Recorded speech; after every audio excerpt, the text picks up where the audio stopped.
Vous faites partie de la famille européenne et il y a une voix européenne. C'est ce que les dirigeants de l'UE ont déclaré à l'Ukraine suite à d'intenses négociations dans la demande de Kiev de devenir un membre de l'UE.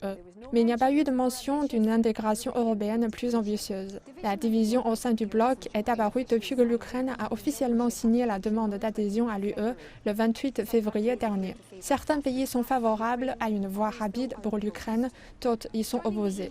Rejoindre l'UE est un processus qui d'ordinaire prend des années et nécessite de répondre à des critères stricts allant de la stabilité économique à l'éradication de la corruption et au respect des droits de l'homme. La déclaration à la suite de la réunion des dirigeants de l'UE au palais de Versailles a parlé de renforcement des liens avec l'Ukraine et d'approfondissement du partenariat, mais c'est tout.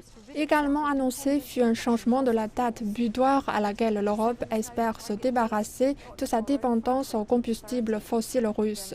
2027 est désormais la date annoncée contre 2030 auparavant. Et le chancelier allemand Olaf Scholz a clairement indiqué que la réduction des importations d'énergie russe ne pouvait se faire du jour au lendemain.